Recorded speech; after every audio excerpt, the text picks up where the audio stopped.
ఈ పాడ్కాస్ట్ నచ్చితే లైక్ చేయండి, షేర్ చేయండి, సబ్స్క్రైబ్ చేయండి, ఫాలో అవ్వండి. చాలా కాలం నాటి మాట. అదో చిన్న ఊరు. ఆ ఊళ్ళో ఒక వర్తకుడు ఉండేవాడు. అతనికి వ్యాపారమే కాక బోలెడంత వ్యవసాయం కూడా ఉండేది. అతని కొట్టం నిండా ఎడ్లు, ఆవులు ఉండేవి. కొట్టం అంటే ఎక్కడైతే ఎడ్లను, ఆవులను పెట్టే ప్లేస్ ఉంటుందో దాన్ని మనం కొట్టం అంటాం. పాలేర్లు ఆ వర్తకుడి వ్యవసాయం చూసేవారు. మరి పాలేర్లు అంటే ఎవరు? అతని దగ్గర పనిచేసేవాళ్ళు. అతడు మటుకు నెలకు 10 రోజులు వ్యవసాయం పని మీద అతను ఊళ్ళు తిరిగేవాడు. అలా అతను బయటికి వెళ్ళినప్పుడల్లా ఒక గాడిద మీద ఎక్కి వెళ్ళేవాడు. అతడు ఇంటి పట్టున ఉన్నప్పుడు గాడిదకి ఏ పని ఉండేది కాదు.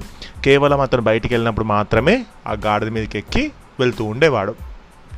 ఇక ఆ గాడిదకు ఇంటి దగ్గర వర్తకుడు ఉన్నప్పుడు ఏం పని లేకపోయేసరికి హాయిగా తింటూ సరదాగా కాలం గడిపేదా గాడిద.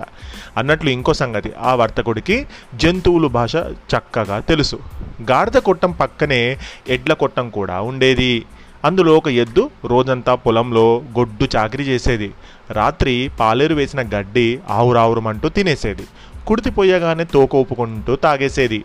ఒకనాడు ఎద్దును చూసి గాడిద ఇలా అంది, నేను చూడు, నెలకు 10 రోజులు పనిచేస్తాను, మిగతా రోజులు కమ్మగా తింటూ కడుపులో చల్ల కదలకుండా పడుకుంటాను.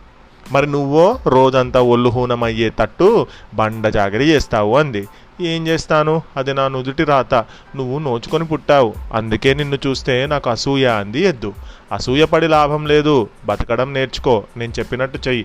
రేపు పొద్దున్నే పాలు రాగానే మొండికేసి కూర్చో, పనిలోకి పోవద్దు, దగ్గరకు వస్తే కొమ్ములతో బెదిరించు, ఆ దెబ్బతో వాడు నీ జోలికి రాకుండా వెళ్ళిపోతాడు. ఇద్దరం ఎంచక్క రోజంతా ముచ్చట్లు చెప్పుకోవచ్చు అంది గాడిద. చల్లగాలి కోసం డాబా మీదకి వచ్చిన వర్తకుడు వాటి సంభాషణ విన్నాడు.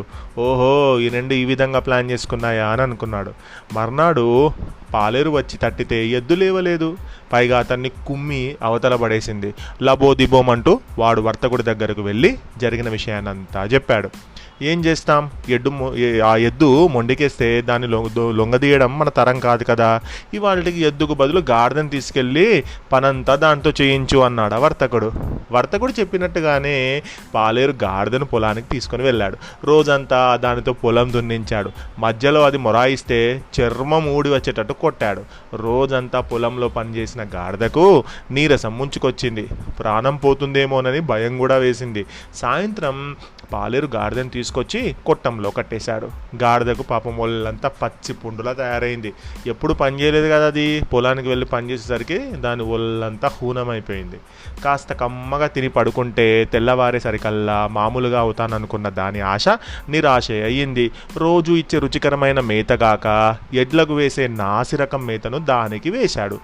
ఆ మేత గాడిదకు నచ్చలేదు. ఇదంతా నా చేతులారా చేసుకున్నాను, హాయిగా తిని పడుకోక ఆ ఎద్దుకు లేనిపోని సలహాలు ఇచ్చాను. నేను గనక ఇలా రోజంతా పొలం దున్నితే వారం రోజుల్లో మాత్రం ఖచ్చితంగా చచ్చిపోతాను అని అనుకుంది. ఎలాగైనా ఈ ఆపద నుంచి తప్పించుకోవాలి అని ఆలోచిస్తున్న గాడిదకు టక్కున ఒక ఉపాయం దట్టింది. వెంటనే పక్కనే ఉన్న ఎద్దు వైపు తిరిగి, ఏం ఎద్దు బావా, ఎలా ఉంది నా సలహా అంది.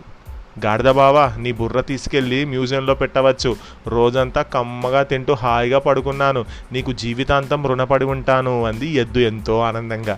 అసలు నీకు జీవితం అనేది ఉంటే కదా రుణపడి ఉండడానికి అంది గాడిద విచారంగా మొహం పెట్టి. అయ్యో, అదేమిటి అలా అంటున్నావేంటి బావా అంది ఎద్దు భయంగా. ఏం లేదు, నేను పొలం నుంచి వచ్చేటప్పుడు మన యజమాని పాలేరు మాట్లాడుకుంటుంటే కూడా విన్నాను. ఆ ఎద్దు మొరాయిస్తుంది కదా, ఇక దాన్ని మేపడం దండగా. రేపు గనక అది మాట వినకపోతే దాన్ని తీసుకెళ్ళి ఆ కసాయి వాడికి అమ్మేసాయి, 4 డబ్బులైనా వస్తాయన్నాడు. నువ్వు నమ్మవు కానీ ఎద్దు బావా, ఆ మాటలు వినగానే నా గుండెల్లో రైలు పరిగెత్తాయి. నీకు అప్పుడే 100 ఏళ్ళు నిండిపోయాయా అని వలవలా ఏడ్చాను అని అంది. అమ్మో, చచ్చి సాధించేదేముంది, బతికి బట్టగడితే ఎన్నటికైనా మంచి రోజులు రాకపోతాయా, రేపటి నుంచి నోరు మూసుకొని పనిలోకి పోతాను అని అంది ఎద్దు. హమ్మయ్య అని నిట్టూర్చింది గాడిద. కొట్టం పక్కనే ఉన్న యజమాని గాడిద మాటలు విన్నాడు. గాడిదలకు తెలివి లేదనుకుంటాం కానీ అవి చాలా తెలివిగల జంతువులు అనుకున్నాడు. ఇంతటి చక్కటి కథను రాసిన వారు శ్రీమతి ఎస్ లక్ష్మి. మరి ఈ కథకు ఏం పేరు పెడదాం? గాడిద తెలివి.